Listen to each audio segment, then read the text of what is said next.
ungkapan cinta untuk orang yang sudah meninggal.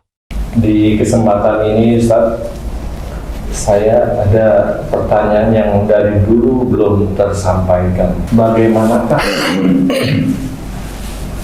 ungkapan cinta kita kepada orang yang sudah meninggal, yang mana saya baca di buku agama dan di pengajian-pengajian adalah mendoakan kepada orang yang sudah meninggal, terutama orang tua.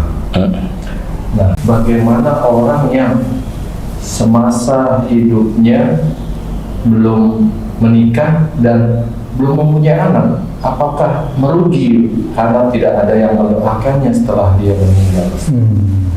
Itunya Ustaz. Iya, ini dua pertanyaan yang harus diurutkan. Kalau memang seseorang yang belum mempunyai anak kemudian dikatakan merugi karena nggak ada yang mendoakan, bisa aja ya merugi dari sisi yang mana. Cuma memang kita tidak bisa menghakimi, bahwa seorang yang tidak mempunyai anak itu merugi, ya tidak boleh seperti itu. Tapi kalau kita urut kenapa Allah belum memberi anak atau tidak memberikan anak, memang ini banyak yang harus kita bahas. Contoh mamanya, pada saat mudanya orang itu tidak dekat dengan orang tuanya, emosi, susah diberi nasihat, susah diberi masukan, marah terus menerus dilakukan, sehingga pada saat orang tersebut mendapatkan jodoh itu sekufu sama jodoh yang emosional, yang ini, yang itu, sehingga itu bisa menjadikan peranakan si wanita tersebut memang belum diizinkan untuk mempunyai anak dari pasangannya. Karena apa? PR-nya si wanita tersebut yaitu kepada orang tuanya belum lunas ceritanya. Karena hadirnya wanita tersebut ke dunia ini kan tetap memang atas izin Allah, jelas ya, itu kan juga atas ayah dan ibunya juga. Nah, salah satu kenapa Allah itu belum memberikan momongan kepada orang itu ya di titik itu, di titik itu biasanya. Jadi orang tidak paham bahwa dirinya itu bersalah, karena memang kita orang muslim itu rata-rata memang tidak pernah mau mengakui kesalahan. Walaupun setiap hari raya minta maaf sama orang tua. Nah, minta maaf itu kan hanya budaya aja. Mau ngomong apa? Minta maaf itu kan tidak ada titiknya di titik ini. Minta maaf itu kan titiknya itu pada hatinya dan ketulusannya. Wong kadang-kadang orang itu kelihatannya tulus, masih aja kelihatan tulus, tapi tetap nanti diulang lagi, kan begitu. Berarti memang dia tidak tulus. Dia hanya cuma pengen selamat. Padahal namanya bukan selamat. Gitu. Dia pengen selamat aja. Nah, di titik inilah sebenarnya Allah juga pasti. Jadi bukan Allah dolim kepada keluarga tersebut, tidak boleh. Itu Allah tidak dolim, tapi orang tersebut atau pasangan tersebut memang awalnya beliau bisa aja mendolimi dirinya sendiri, sehingga Allah belum mengizinkan belum mengizinkan dia punya anak. Karena apa? Dengan orang tuanya aja berani, dengan orang tua aja dia banyak menolak istilahnya, sehingga normal kalau Allah belum memberikan. Ini satu sisi. Dan bagi kita sendiri manusia, kepada orang yang belum diberi oleh Allah momongan itu ya tidak boleh mengejek, tidak boleh, ya sudah biarin aja. Makanya kalau saya ketemu sama teman-teman yang belum dikasih anak, ya saya banyak diam. Walaupun saya diizinkan ngerti, tapi saya diam. Enggak terus tiba-tiba ngomong, kamu kan belum punya anak karena kamu ini ya itu sok pinter namanya. Jadi ya diam aja. Karena apa? Karena namanya petunjuk Allah Ta'ala itu pasti diiniin sama Allah, ditemukan, diarahkan seperti itu. Kalau dia nggak tanya, berarti dia memang nggak dapat hidayah, ada nggak dapat petunjuk, ada dari Allah Ta'ala. Sehingga dia nggak tanya, biarin aja, nggak apa-apa. Kalau saya tipekannya begitu, ya. Kecuali kalau di TV itu kan memang saya harus memberikan, menjelaskan, karena orang sudah menginginkan, menunggu, dia menunggu hari ini apa yang kajiannya seperti itu. Nah, itu bagi yang belum dikaruniai anak. Dan kemudian bagi seseorang yang hubungannya dengan orang tua, apa yang ditunggu oleh orang tua, baik itu orang tua yang masih hidup ya tadi ya, ataupun yang sudah meninggal, itu ya salah satunya doa anak. Tapi doa anak yang soleh.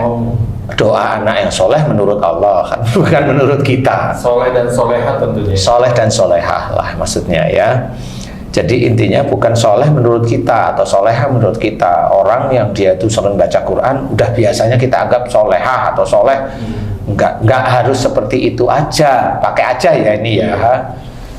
Bukan berarti saya menyepelekan teman-teman yang hobinya baca Quran. Enggak, ini tidak hanya salah satunya itu ya. Iya, itu bisa menjadi salah satu unsur ke arah kesolehan ya. Tetapi apa aja ya, termasuk hormat pada orang tua, kan seperti itu. Hormat pada orang tua itu termasuk atribut kesolehan lah istilahnya. Dan kemudian soleh di mata Allah itu banyak cara bicara, punya otak itu untuk mikir, harus punya adab, aturan, etika, tidak semaunya sendiri. Antara dia dengan mamanya, suaminya, atau dia dengan istrinya ada etika tersendiri. Kemudian dia dengan anaknya ada etika tersendiri. Dia dengan mamanya, dia punya anak buah atau bawahan, dia punya etika tersendiri. Kalau dia punya etika tersendiri, mamanya kalau ini bahas tentang ini nih, orang anak soleh nih, kan itu harus diterangkan seperti itu. Maka dia termasuk soleh atau soleha apa enggak. Nah, pada saat dia punya anak buah, dia anak buah itu dia sadar atau tidak sadar, dia menekan anak buah sehingga anak buahnya ketakutan, etikanya nggak dipakai, kan begitu. Itu masuk soleh enggak? Dia berbuat aniaya dolim. Nah, begitu istilahnya. Kalau dia punya atasan atau dia punya memang yang dia harus bertanggung jawab, apa yang dia pakai sebenarnya? Kalau dia cuek, kalau dia hanya disuruh aja, ya itu ya sama aja. Sesuatu hal itu beretika apa enggak di hadapan Allah, ini sudah bisa kita ketahui. Nah, di sehari-hari di luar itu ada perilaku, ucapan, kemudian perilaku yang lain dan sebagainya. Banyak sekali sunnah yang harus dikerjakan, banyak sekali kewajiban-kewajiban di luar kita itu menjalankan sholat, baca Quran, berpuasa seperti itu, hormat orang tua. Hormat orang tua itu tidak hanya cuma di mulut kita hormat sama orang tua, kan gitu. Bagaimana kalau orang tua itu kepada kita berkata tidak baik, tidak enak? Bagaimana menghadapinya? Nah, itu kan bisa. Bukan kita hanya nurut, karena memang di dalam Quran juga diceritakan bahwa kalau orang tua kita itu mengajak kita melakukan kemusyrikan, melakukan perbuatan syirik, nah kita menolak dengan kata-kata yang baik seperti itu. Nah, ini juga ada cara menyelesaikan masalah. Nah, itu juga menjadi tingkat kesolehan seseorang. Jadi kalau seseorang bertutur kata, emosional, marah, kalau dia di keluarga boleh ya udah kelihatan baik. Nah, nggak taunya sama orang yang menjadi saingan dagang aja, nah omongannya bagaimana? Nah, itu kan sudah beda. Padahal masih dia kelihatan kalau di keluarga baik, tapi kalau saingan dagang aja bagaimana? Bagaimana saingan dagangannya dia laris, kemudian dia itu pada saat tersebut sepi, mau apa dia di situ? Ini kan tingkat kesolehan. Kemudian dengan apa? Umpamanya kalau dia orang ini lawan politik, ya kalau berpolitik, kalau enggak biasa-biasa aja umpamanya. Nah, ini bagaimana dia mensikapi orang itu? Apalagi dia sering ditanyain, umpamanya kalau di TV ya sering ditanyain TV, atau orang masuk YouTube atau dan sebagainya. Karena pada saat kita itu masuk TV atau masuk YouTube itu punya adab, punya etika. Ya, jangan sampai kita itu ngomong di mana itu betul-betul sudah banyak yang menjadi saksi bahwa omongannya itu kasar, menghujat, mencontoh. Nah, apalagi kalau ada yang mencontoh, berarti dia sudah menularkan dosa jariah. Nah, seperti itu. Apakah itu bisa dikatakan soleh di hadapan Allah Ta'ala? Kalau kita aja manusia langsung bilang enggak, kita manusia masih sudah bisa bilang enggak gitu. apalagi di mata Allah Ta'ala. Nah, disitulah yang harus kita ketahui, untuk menuju ke arah soleh di mata Allah Ta'ala itu tidak gampang. Jadi benar-benar harus dikerjakan. Amanah ndak kalau diberi tugas atau bagaimana, semuanya seperti itu, Ci. Jadi ya seperti mamanya Haji sendiri atau Tung atau Eko mamanya dengan istri mamanya gimana, itu kan sudah bisa mengkira-kira kira-kira saya itu soleh nggak ya dengan istri, kan begitu. Soleh nggak ya saya di mata Allah dengan istri saya, itu sudah seperti itu. Bisa aja Haji atau siapapun itu dengan anak itu sudah baik mamanya, baik. Saya nggak bisa bilang soleh ya, baik aja, baik kalau ini istiqomah dan ada di garis Allah, ya ini bisa menjadi kesolehan orang tua kepada anaknya. Tapi dengan pasangan nggak ngerti. Nah, kalau pasangan mamanya bermasalah terus menerus, nggak cuma berapa bulan, puluhan tahun ya. Nah itu kan sudah bisa dinilai bahwa cuma diem aja, ya Allah ya Rabbi, berarti saya itu masih banyak salah di hadapan Allah Ta'ala. Kan harus seperti itu. Mamanya pasangannya dikasih tahu nggak bisa, dikasih tahu nggak bisa, dikasih tahu nggak bisa, itu sudah kasih tahu aja terus-terusan. Sampai kapan? Sampai meninggal salah satunya. Akang nggak bisa ngomong kalau mamanya disuruh nikah lagi, kan nggak. Kan gitu ya. Jadi intinya adalah menuju soleh itu sulit, tidak gampang. Sehingga pada saat adalah apa yang ditunggu orang tua yang sudah meninggal itu adalah salah satunya adalah doa anak yang soleh. Nah ini juga akan menjadi gambaran bahwa anak soleh itu bisa aja ajaran dari orang tuanya. Anak soleh itu bisa ajaran dari orang lain, dia belajar karena mendapatkan petunjuk atau hidayah dari Allah Ta'ala, bisa. Dan itu bisa menjadi tetap aja fokusnya soleh. Tetap aja fokusnya kalau memang dia soleh, dia akan soleh. Mau dari ayahnya atau dari orang lain, kalau dia soleh ya soleh. Ya dia termasuk anak yang soleh di hadapan Allah Ta'ala. Tapi kalau anak-anak yang soleh ini belajar dari orang lain yang benar, yang baik, mengikuti syariat beneran, tidak aneh-aneh, nah gurunya yang mendapatkan, guru si anak soleh ini yang mendapatkan amal jariahnya. Nah itu mendapatkan ilmu dari gurunya. Ilmu yang mana? Yang akhirnya berguna. Berguna yang mana? Akhirnya menjadi anak tersebut menjadi soleh, itu si gurunya yang sebab dari anaknya itu berbuat soleh, iya, gurunya dapat. Iya, nah itulah yang intinya adalah saudara seiman yang menyelamatkan pada saat di dunianya orang itu mau masuk neraka sebenarnya. Bukan di neraka ngomong kepada Allah minta diselamatkan seperti itu, tidak bisa seperti itu. Itu kan karangan orang aja. Sebenarnya itu juga apa yang diceritakan dalam surat Ali Imran itu ya nggak seperti itu. Maksudnya nggak seperti yang dia kira-kira. Kan saya bilang kira-kira.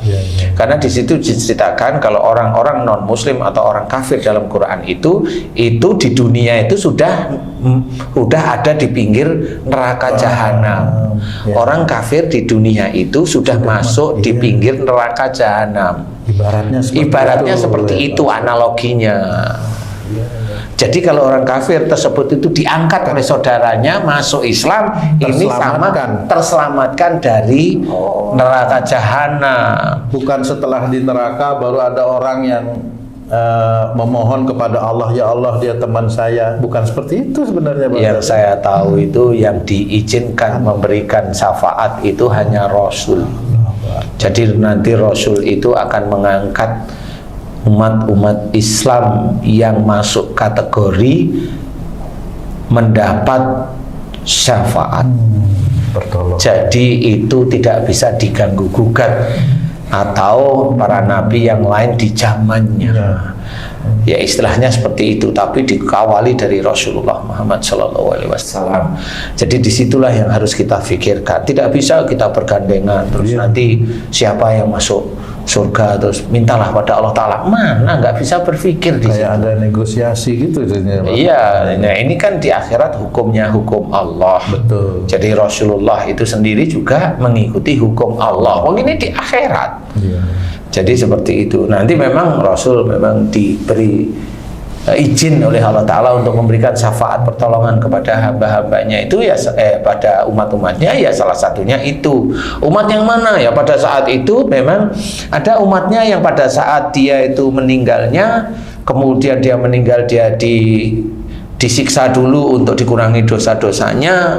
Kalau memang dosanya sedikit, ya dia besok di yaumul akhir pada waktu dihisab, kan ada dihisab itu kan dia punya amal soleh, baru dosanya disandingkan. Kalau memang pada saat itu disandingkan dia langsung lolos, ya alhamdulillah beliau pasti masuk surga. Seperti itu. Kalau nggak ada amal solehnya, ya paling tidak ngepel dulu, nyuci piring, cuci baju dulu lah ya, biar dapat amal soleh. Ya kalau nggak ada amal soleh ya, kalau ikhlas ya, kalau nggak ada amal soleh ya nggak bisa. Nah amal soleh itu yang bagaimana? Amal soleh itu mengerjakan sesuatu pekerjaan baik yang niatnya karena Allah, itu amal soleh. Jadi kalau amal soleh kita melakukan, kita nggak usah orang lain, kita aja melakukan perbuatan baik, tetapi itu tidak disasarkan karena Allah Ta'ala, tidak lillahi Ta'ala, tidak karena Allah, itu tidak akan menjadi amal soleh. Itu pekerjaan biasa di dunia aja. Itu yang dikatakan sendaguro itu ya begitu. Sendaguro itu ya begitu, ya mengerjakan pekerjaan dunia biasa aja. Nanti kalau kamu itu bagus, bosmu seneng, dapat bonus, itu duniawi. Yang sendaguro itu ya begitu-begitu. Bukan kelakar-kelakar, bukan itu, bukan bisa gitu. belum bernilai. Belum bernilai, itu belum bernilai. Kalau seorang itu sampai akhir hayatnya memang nggak bisa ini, ya nggak bisa menjadi bernilai itu di hadapan Allah Ta'ala.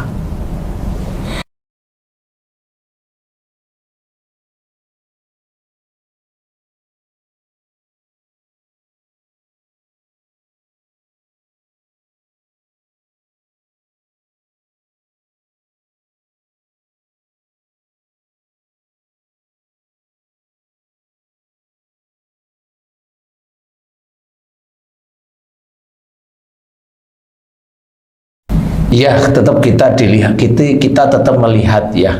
Kita kan tidak tahu bahwasanya kalau sahabat itu ibaratnya punya istri kemudian nggak punya anak, itu kan yang salah itu mana dulu?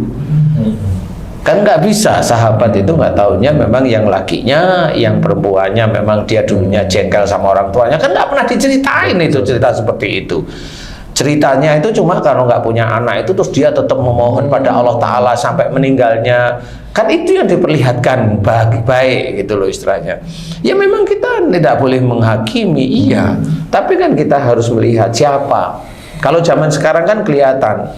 Kenapa dia itu tidak atau belum dikaruniai momongan umpamanya, spermanya diem umpamanya. Ini kalau kita mau cerita beneran, spermanya nggak jalan. Memang dia kelihatan sehari-hari itu beribadah, tapi sperma nggak jalan. Itu kalau saya berpikir, ini orang nggak pernah bergerak ini kalau menjalankan sesuatu. Harus disuruh-suruh aja ini. Emang benar.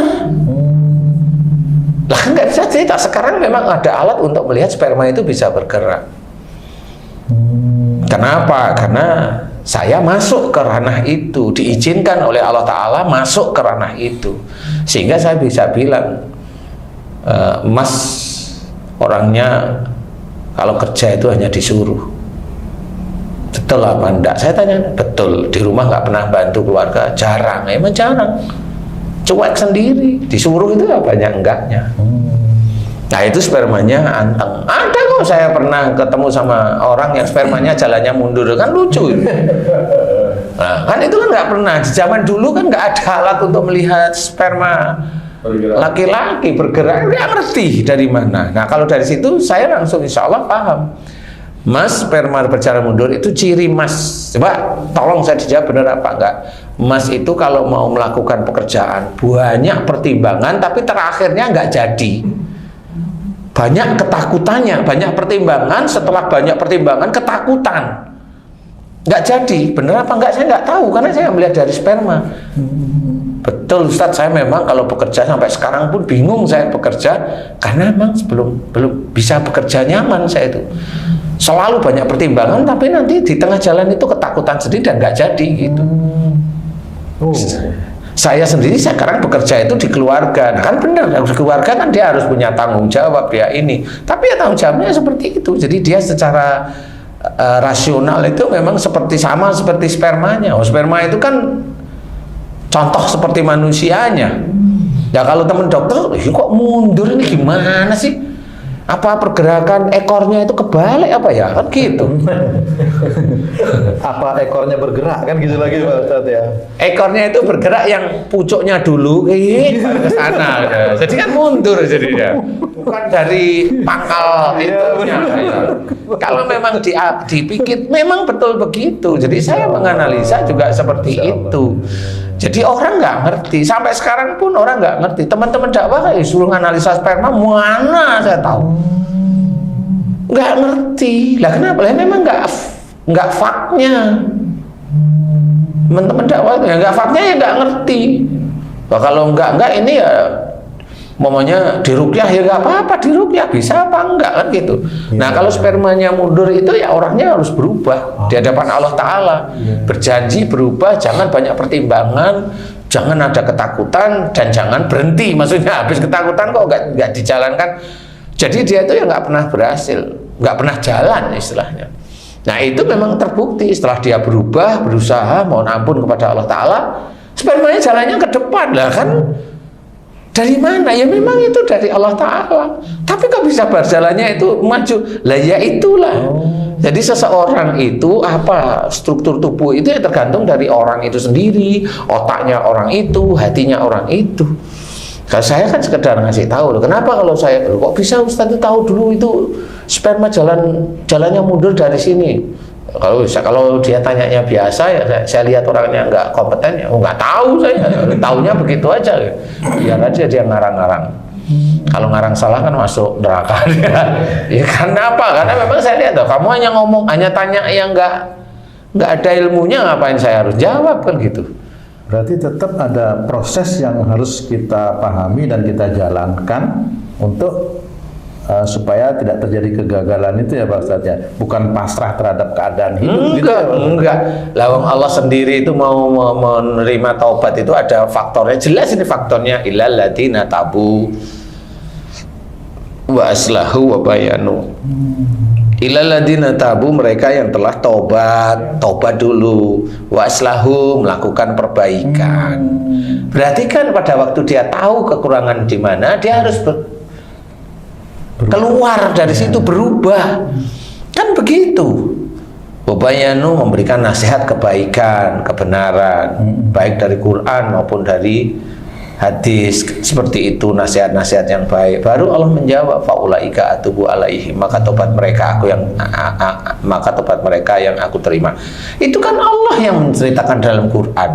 Jadi nggak bisa orang sakit kemudian dibaca-bacain terus sembuh. Lah ini nggak ada faktor 3. Lah gimana bisa selesai? Nggak selesai. Pakai otak aja nggak ketemu itu selesainya dari mana. Hanya mengandalkan yakin, loh nggak bisa. Al-Quran itu petunjuk yang harus kita pikirkan, kita renungi, kan seperti itu. Ya itu baru kita kerjakan terus-menerus, mengikuti sunnah Rasul, mengikuti hadis-hadis yang sahih untuk pagar-pagar kita agar kita tidak keluar dari garisnya Allah, garisnya Rasul, kan seperti itu. Jadi insya Allah kalau menuju ke arah kesolehan ya seperti itu. Jadi kita istilahnya sekarang ini orang tua nih, yang cepat ataupun lambat akan menjadi orang yang memohon doa kepada anaknya nih. Gimana istilahnya orang meninggal. Berarti kita juga harus memberitahu anak-anak kita, mengajarkan apa yang harus dikerjakan anak kita, perbuatan soleh maupun soleha, yang tadi di mana sebagian besar sahabat beriman mungkin belum paham kenapa dia belum punya anak, kenapa dia belum menikah, gitu kan. Nah, kita sebagai orang tua yang Allah beri kesempatan, diberi ilmu guru kita harus mengajarkan anak-anak kita bagaimana kamu nanti sakit, kamu ini sakit ini sebabkan ini. Jadi anak kita ngerti dan paham gitu, yang akan Mudah-mudahan Allah catat sebagai anak yang soleh. Amin, amin, amin. Sepertinya itu. Tapi yang penting adalah bagaimana soleh, anak yang soleh itu mendoakan orang tuanya pada saat orang tuanya sudah meninggal. Jadi intinya adalah kesolehan itu sulit, kecuali mulai saat ini dengan atas izin Allah, petunjuk Allah, kita menerangkan soleh itu sulit. Jadi harus dikejar beneran. Soleh itu tidak boleh ibaratnya dia itu sholat berjamaah, kemudian pada saat dia sudah berjamaah berbulan-bulan, bertahun-tahun, dia masih menuju ke arah, kalau orang belum sholat dia menuju masjid, ada masih orang nongkrong, hatinya sudah orang menghina. Itu tidak boleh. Nah itu belum bisa dikatakan soleh. Apa yang dia kerjakan bisa habis karena ujub, riak, bahkan sombongnya, merasa dia imannya lebih tinggi daripada orang tersebut. Memang nggak boleh apapun. Itu kan penguji. Pada saat dia melihat orang lain belum sholat, itu penguji. Pak, cuma ayo sholat bareng yuk. Bentar, cukup dia katakan bentar. Udah di jalan aja menuju masjid, nggak usah punya pikiran aneh-aneh, nggak usah menghakimi bahwa orang itu inilah. Akhirnya orang itu yang pergi ke masjid nggak sadar bahwa dia itu diuji oleh Allah Ta'ala melalui orang yang akan diajaknya itu nggak tahu. Apakah godaan itu dari setan juga tuh? Karena setan melihat kita ini untuk berbuat baik nih, maka digoda supaya perbuatan baiknya gugur. Sebenarnya setan itu hanya ngikutin aja. Contoh, Allah itu pasti akan menguji. Nah, ujian itu awalnya dilihatin dari mata. Terus ke kepala. Nah, dari mata, kemudian dia lihat, berpikir setan masuk. Goda nih. Mau ngomong apa? Apa nih? Setelah dia udah mulai otaknya menceng ke kiri, setannya pergi. Mulai dia mendoktrin otaknya sendiri dan hatinya, memfollow up. Nah itulah sebenarnya. Makanya yang sering saya ceritakan itu, setan itu tugasnya menggoda. Lah manusia mengerjakan. Lah berarti yang mengerjakan itu mbahnya setan sebenarnya. Jadi kalau udah tergelincir, kita ngomong dasar setan nih. Jangan muncul artinya kesini gitu. Berani nggak itu? Nah itu orang nggak sadar. Nah inilah salah satu kesolehan yang harus kita ketahui. Oh iya ya, sampai pelajaran tentang setan itu kita harus tahu. Bukan berarti kalau kita itu ingin mengetahui tentang kehidupan setan terus kita ikut setan. Enggak. Itu kan kata orang yang otaknya tergelincir dia. Kita itu harus mengetahui setan tugasnya apa? Menggoda. Betul. Iya. Jadi setan itu tidak mengerjakan. Kunci di situ. Akhirnya apa? Orang yang melakukan perbuatan dolim itu selalu dia nyalain setan. Lah, kok nyalain setan? Setan kan tugasnya hanya goda. Lah yang ngerjain siapa? Allah yang enak juga kamu. Berarti kalau sudah mengerjakan baru dosa itu Pak Ustadz ya? Hah? Kalau sudah mengerjakan baru dosa ya? Kalau goda-goda aja belum jadi dosa ya Pak Ustadz?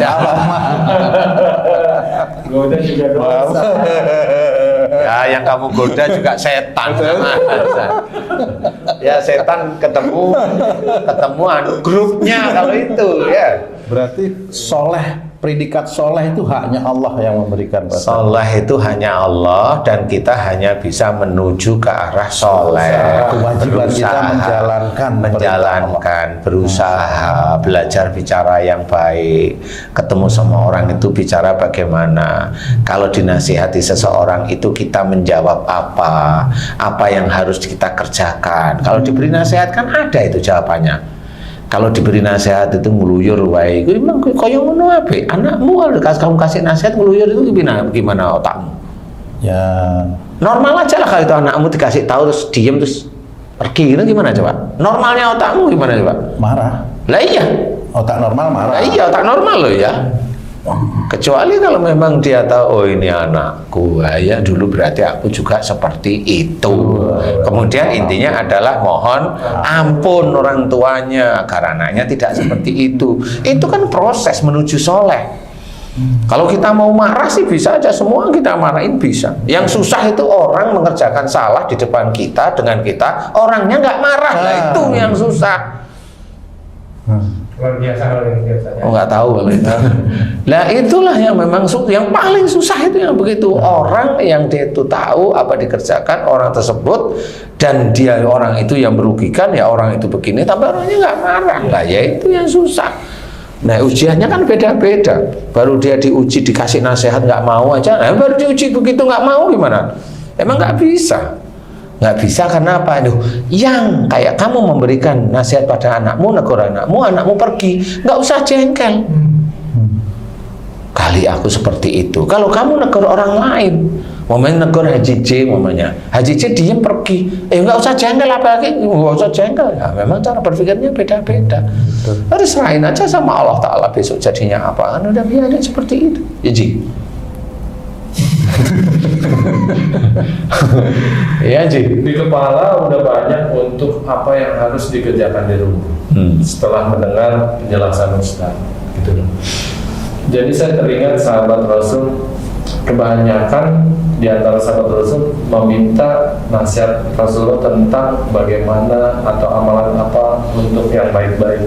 Tapi ada salah satu sahabat mohon penjelasan Rasul tentang apa aja sih yang nggak baik itu. Nah, ini tadi Ustaz sudah menjelaskan apa yang nggak baik yang kita akan berusaha menghindari. Seperti itu. Iya, alhamdulillah. Karena kalau kita itu hanya taunya yang baik-baik kita kerjain, yang nggak baik itu memang nggak ketahuan. Dan kalau kita sudah terbiasa ngerjain yang baik-baik, ujiannya apa? Ujian kita itu udah ngerjain yang baik. Ujiannya apa jadinya? Ya ujub, riak, sombong itu sendiri. Tapi kalau kita itu ketahui hal-hal yang tidak baik, nah itu kita tahu bahwa kita itu sehari-hari memang banyak salah dan dosa.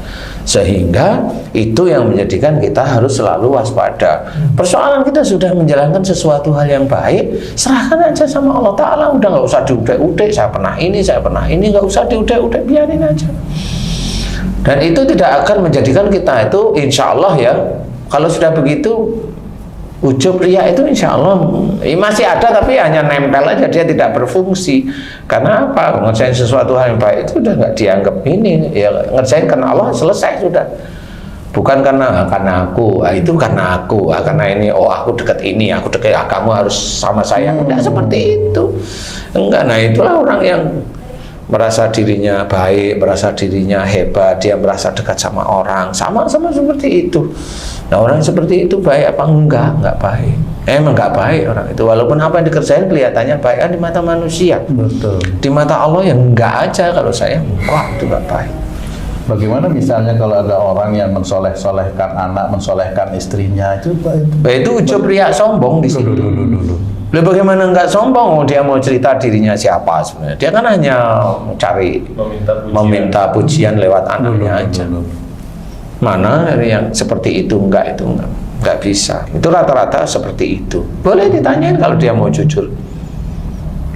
Kamu seneng nggak anak kamu itu hafal Quran? Seneng ya. Nah, kemudian apa yang diceritain? Oh dia cerita ini itu. Ngomong tentang masalah makan siang dia cerita anaknya. Ngomong masalah tentang ini di sini kerjaan gini ngomong masalah anaknya yang sudah lulus sekian juz dalam sekian hari, sekian juz dalam sekian hari hafal. Itu kan dia mau cerita apa kalau nggak dia ada ujub sama dia di titik itu. Nah, apakah itu baik? Enggak baik di hadapan Allah, tetap enggak baik. Kalau itu dilakukan, ada amal ibadahnya nggak Ustaz? Enggak ada amal ibadahnya, apanya? Rusak juga. Ya rusak. Berarti sudahlah kita misalnya belajar, berusaha sholat rapi, haji rapi, puasa rapi, kemudian yang lain-lainnya rapi. Ada ujub saja begitu, hancur juga itu. Ya kan dia nggak pernah mohon ampun. Orang-orang seperti itu kan nggak pernah mohon ampun rata-rata. Rata-rata itu nggak pernah mohon ampun sebenarnya.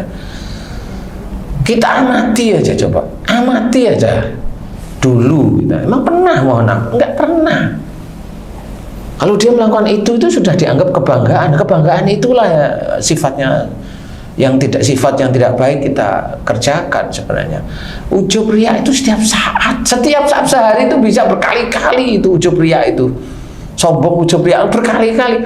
Lewong itu tiap hari atau tiap bulan, tiap minggu atau tiap bulan, tiap tahun aja belum tentu kok mohon ampunan.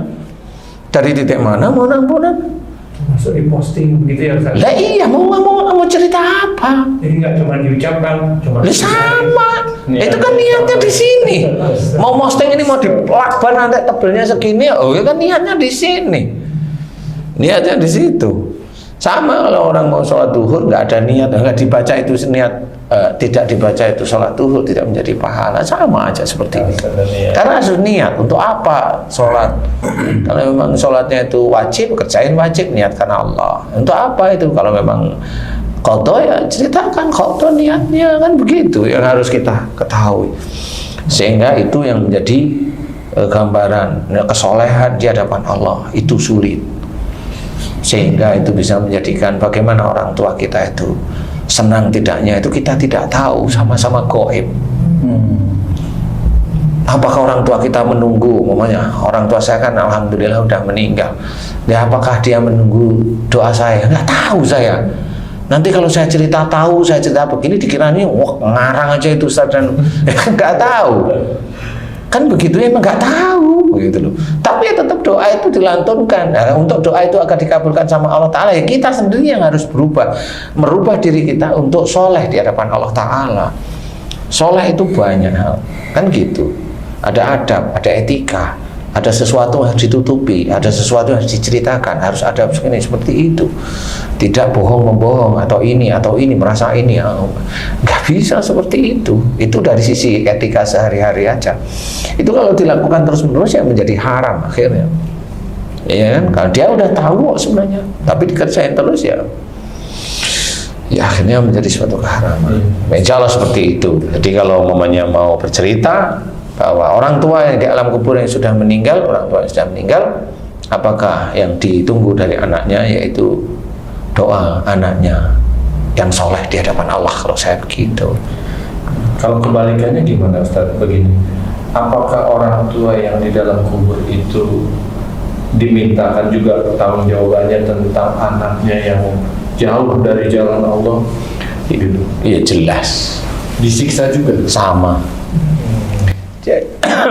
Jadi kenapa ada kalimat ku anfusakum wa alikum naro, itu kalimat itu menandakan tugas kita sebagai orang tua ke anak-anak. Kalau kita hanya ngajarkan, biasanya kan hanya sholat, baca Quran, dengerin anak salah dibetulin gitu-gitu ya. Tapi kadang-kadang etika keseharian, bersosialisasi itu kan sebenarnya ditulis juga di dalam Quran dan juga dikerjakan dalam sunnah Rasul, kan seperti itu. Nah itu kita ajarkan nggak kepada anak-anak kita? Apa yang kita ajarkan kepada anak-anak kita? Nah lupa, ada satu, ada dua, ada tiga yang lupa. Kita mamanya dulu emosional. Nah kita menurunkan genetik pada anak kita emosional, itu menjadi ilmu nggak bagi anak emosi? Iya jadi. Kalau anaknya kita itu emosional, ya besok rombongan dulu aja masuk neraka. Mau cerita apa? Kalau mamanya orang itu mamanya maaf ya, dia hobinya ngecek, ya dia nurunkan ke anaknya yang ngecek. Sehingga pada saat dia hobinya ngecek ke orang tuanya, ke ini, anaknya ada yang diambil oleh Allah Ta'ala, yaitu dengan kecacatan, yaitu dari apa yang dia kerjakan sehari-hari. Jadi Allah nggak akan berbuat dolim kepada anak-anak itu, enggak. Tapi orang tuanya yang berbuat dolim. Makanya kita harus belajar. Soleh itu sulit. Soleh itu sulit sebenarnya. Makanya harus belajar serius agar anak-anak kita itu ya diselamatkan, ya dunia dan akhirat. Nah, caranya menyelamatkan dunia itu bukan kita tuh cari-cari selamat, dijaga sama polisi, dijaga tentara biar selamat. Enggak begitu. Selamat dunia itu maksudnya ya kita kerjakan akhirat untuk dunia itu ya nanti Allah yang ngatur. Insya Allah seperti itu. Berarti tugas kita berat ya Pak Eko. Sangat. Di samping saya harus mendoakan orang tua saya juga harus merubah diri saya, mematuhi semua perintah-perintah Allah. Seperti itu ya Pak Ustadz ya. Iya. Kan tidak akan berhenti saya berdoa, menunggu kesolehan, yang kesolehan itu haknya Allah, kan seperti itu. Memang Pak tugas berat itu hanya untuk kamu tuh. Yang lain enggak sih. Oh kamu GR sendiri. Yang lain nggak beda. Dia GR sendiri merasa berat, lo ngapain merasa berat kan gitu. Nggak tahunya kalau dia istrinya ditanyain gimana kamu jadi istrinya tuh, berat sekali malah gitu gimana? Lah gimana? Lu itu kok merasa berat semua ini gimana maksudnya? Memang intinya adalah untuk kita mendoakan, walaupun sebenarnya anak mendoakan orang tuanya yang sudah meninggal itu sunnah, kan gitu ya, boleh dikerjakan, itu menjadi amal sunnahnya. Cuma kesolehannya inilah, jadi gini loh istilahnya, ada yang harus dikerjakan, sama seperti orang bekerja. Orang bekerja itu menjadi suatu kewajiban bagi orang muslim, tapi bekerjanya harus karena Allah, kan begitu nih. Tapi persoalan dia bekerja mendapatkan rezeki yang halal itu kan hanya Allah. Kalau dia nakal akhirnya rezeki itu dia ambil menjadi haram, itu dia, kan begitu. Itu sama sebenarnya. Jadi anak mendoakan orang tuanya sunnah. Paham ya? Kalau dia menjadi anak yang terkerap beriman, itu dia doakan. Itu bisa menjadi sunnah yang ke arah wajib sudah, karena dia merasa sayang pada orang tuanya, kan seperti itu ya. Nah di titik itulah sebenarnya diterima doanya atau tidak diterima oleh Allah Ta'ala, atau belum diterima oleh Allah Ta'ala, itu hanya Allah, titik, itu aja. Sama seperti kita bekerja. Kalau kita bekerja karena apa? Karena Allah. Bukan kita bekerja karena saya hidup, saya ingin hidupi istri, hidup anak, sudah nggak akan selesai. Padahal dia giat, tapi kalau dia bekerja, umpamanya dia bekerja, dilihat aja cara bekerjanya, dia sebenarnya nggak bisa bekerja. Dia sebenarnya dilihat nggak bisa bekerja.